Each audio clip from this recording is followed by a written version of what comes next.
Sir Lulworth Quayne was making a leisurely progress through the Zoological Society's gardens in company with his nephew, recently returned from Mexico.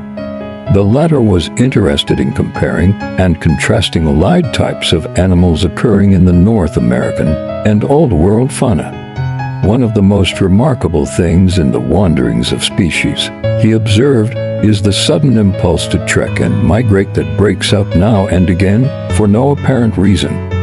In communities of hitherto stay-at-home animals, in human affairs the same phenomenon is occasionally noticeable, said Sir Lulworth. Perhaps the most striking instance of it occurred in this country while you were away in the wilds of Mexico. I mean the wander fever which suddenly displayed itself in the managing and editorial staffs of certain London newspapers. It began with the stampede of the entire staff of one of our most brilliant and enterprising weeklies to the banks of the Seine and the heights of Montmartre. The migration was a brief one, but it heralded an era of restlessness in the press world which lent quite a new meaning to the phrase newspaper circulation. Other editorial staffs were not slow to imitate the example that had been set them. Paris soon dropped out of fashion as being too near home. Nuremberg, Seville, and Salonika became more favored as planting out grounds for the personnel of not only weekly but daily papers as well. The localities were perhaps not always well chosen. The fact of a leading organ of evangelical thought being edited for 2 successive fortnights from Trouville and Monte Carlo was generally admitted to all have been a mistake. And even when enterprising and adventurous editors took themselves and their staffs further afield, there were some unavoidable clashings. For instance, the Scrutitor, Sporting Bluff, and the Damsel's Own paper all pitched on cartoon for the same week.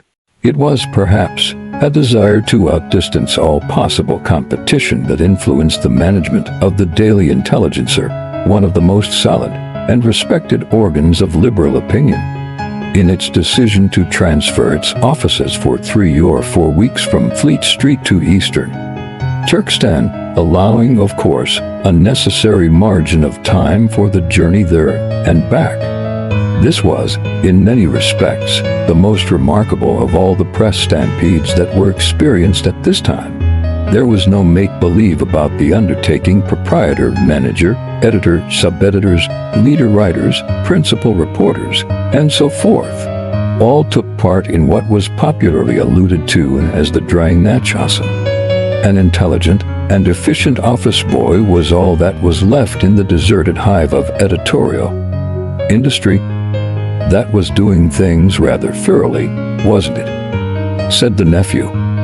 Well, you see, said Sir Lulworth, the migration idea was falling somewhat into disrepute from the half-hearted manner in which it was occasionally carried out. You were not impressed by the information that such and such a paper was being edited and brought out at Lisbon or Innsbruck if you chanced to see the principal leader writer or the art editor lunching as usual at their accustomed restaurants. The Daily Intelligencer was determined to give no loophole for cavil at the genuineness of its pilgrimage, and it must be admitted that to a certain extent the arrangements made for transmitting copy and carrying on the usual features of the paper during the long outward journey worked smoothly and well. The series of articles which commenced at Bakul, what Cobdenism might do for the camel industry, ranks among the best of the recent contributions to free trade literature, while the views on foreign policy enunciated from a roof in Yarkand showed at least as much grasp of the international situation as those that had germinated within half a mile of Downing Street. Quite in keeping, too, with the older and better traditions of British journalism was the manner of the homecoming. No bombast, no personal advertisement, no flamboyant interviews. Even a complimentary luncheon at the Voyagers' Club was courteously declined. Indeed, it began to be felt that the self-effacement of the returned pressman was being carried to a pedantic length. Foreman compositors, advertisement clerks, and other members of the non-editorial staff who had of course taken no part in the great trek found it as impossible to get into direct communication with the editor and his satellites now that they had returned as when they had been excusably inaccessible in Central Asia. The sulky, overworked office boy, who was the one connecting link between the editorial brain and the business departments of the paper, sardonically explained the new aloofness as the Yarkand Manner. Most of the reporters and sub-editors seemed to have been dismissed in autocratic fashion since their return, and new ones engaged by letter. To these the editor and his immediate associates remained an unseen presence, issuing its instructions solely through the medium of curt typewritten notes. Something mystic and Tibetan and forbidden had replaced the human bustle and democratic simplicity of pre-migration days. And the same experience was encountered by those who made social overtures to the returned wanderers. The most brilliant hostess of 20th century London flung the pearl of her hospitality into the unresponsive trough of the editorial letterbox. It seemed as if nothing short of a royal command would drag the hermit-souled revenants from their self-imposed seclusion. People began to talk unkindly of the effect of high altitudes and eastern atmosphere on minds and temperaments unused to such luxuries. The Yarkand Manner was not popular, and the contents of the paper, said the nephew, did they show the influence of the new style? Ah, said Sir Lulworth, that was the exciting thing. In home affairs, social questions, and the ordinary events of the day, not much change was noticeable. A certain oriental carelessness seemed to have crept into the editorial department, and perhaps a note of lassitude not unnatural in the work of men who had returned from what had been a fairly arduous journey. The aforetime standard of excellence was scarcely maintained, but at any rate the general lines of policy and outlook were not departed from. It was in the realm of foreign affairs that a startling change took place.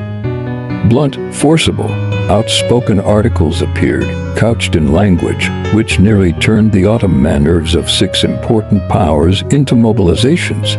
Whatever else the Daily Intelligencer had learned in the East, it had not acquired the art of diplomatic ambiguity.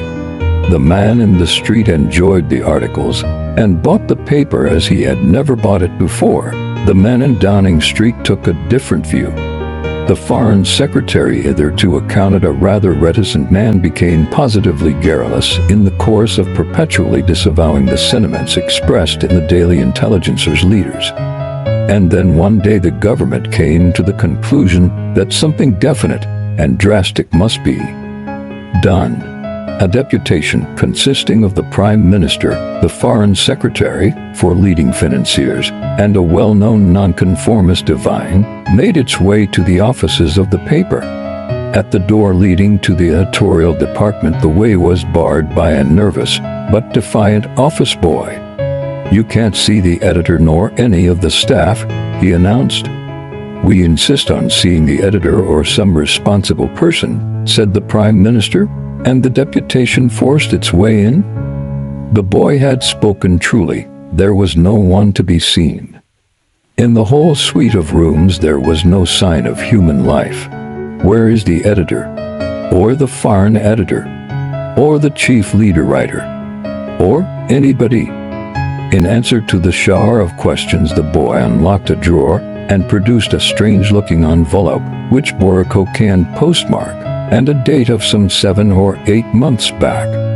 It contained a scrap of paper on which was written the following message: "Entire party captured by brigand tribe on homeward journey. $250,000 demanded as ransom, but would probably take less. Inform government, relations, and friends." There followed the signatures of the principal members of the party and instructions as to how and where the money was to be paid. The letter had been directed to the office boy in charge, who had quietly suppressed it. No one is a hero to one's own office boy, and he evidently considered that $250,000 was an unwarrantable outlay for such a doubtfully advantageous object as the repatriation of an errant newspaper stuff. So he drew the editorial and other salaries, forged what signatures were necessary, engaged new reporters, did what sub-editing he could, and made as much use as possible of the large accumulation of special articles that was held in reserve for emergencies. The articles on foreign affairs were entirely his own composition. Of course, the whole thing had to be kept as quiet as possible. An interim staff, pledged to secrecy, was appointed to keep the paper going till the pining captives could be sought out, ransomed, and brought home in 2s and 3s to escape notice. And gradually things were put back on their old footing. The articles on foreign affairs reverted to the wonted traditions of the paper. But, interposed the nephew, how on earth did the boy count to the relatives all those months for the non-appearance? That, said Sir Lulworth, was the most brilliant stroke of all. To the wife or nearest relative of each of the missing men he forwarded a letter, copying the handwriting of the supposed writer as well as he could, and making excuses about vile pens and ink. In each letter he told the same story, varying only the locality, to the effect that the writer, alone of the whole party, was unable to tear himself away from the wild liberty and allurements of Eastern life, and was going to spend several months roaming in some selected region. Many of the wives started off immediately in pursuit of their errant husbands, and it took the government considerable time and much trouble to reclaim them from their fruitless quests. Along the banks of the Oxus the Gobi desert the Orenburg steppe and other outlandish places. One of them, I believe, is still lost somewhere in the Tigris Valley. And the boy is still in journalism.